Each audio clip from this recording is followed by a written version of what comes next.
Welcome back, crocheters. Today I'm going to try and help you make sense of making a circle. A circle in crochet is a little bit different than making those square patches because it involves a very specific pattern.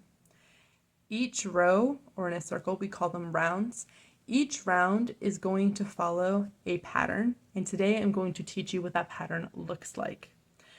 Please forgive my drawings. I'm a crocheter, not an artist. But let's jump right into it and begin.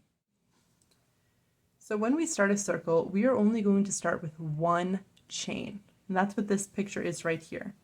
And in crochet, we call that chain a magic circle. In the next round, we are going to start putting stitches inside of our circle. And we can put any kind of stitch inside of the circle. You can put as many stitches as you want into that circle or that single chain space, but here I'm going to put 6 for our example. This is where things start getting a little bit different. So I had my circle, I put 6 stitches inside of that circle, and now for my next round, my second round, I'm actually going to put 2 stitches into every stitch below it. Let me say that in a different way. I'm going to put 2 stitches per hole. So remember I had 6 stitches, so I have 6 holes. I'm going to put 2 stitches in each hole. So all together, when I am finished, I will have 12 stitches in my second round. In my third row, I am going to put 2 stitches in one hole. Then I'm going to put 1 stitch in one hole.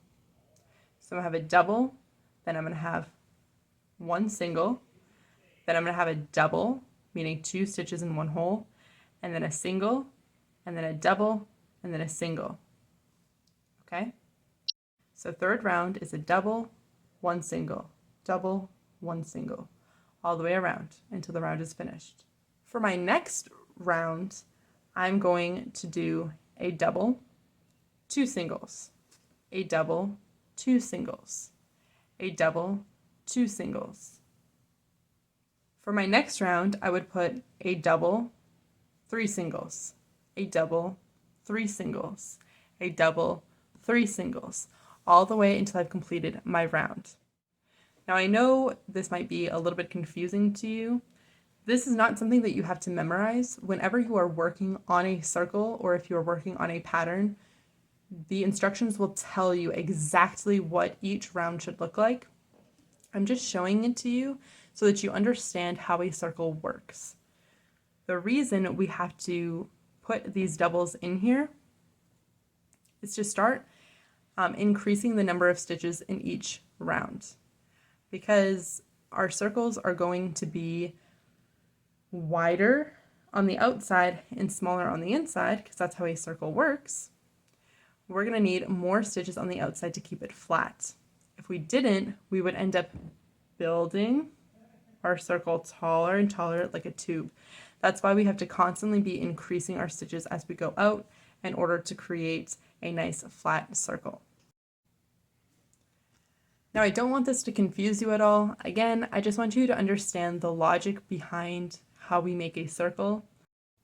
To get into actually making a circle, go ahead and watch my second video on how to make a circle, linked down below, and we'll actually start pulling out our yarn and our hook and we'll start putting it together. The reason that I'm showing you this first is so that when we go ahead and we start making a circle, you don't feel too lost. So I look forward to seeing you in our next video. I hope you enjoy this video here, even if it did kind of confuse you a little bit, and I'll see you in part 2. Bye.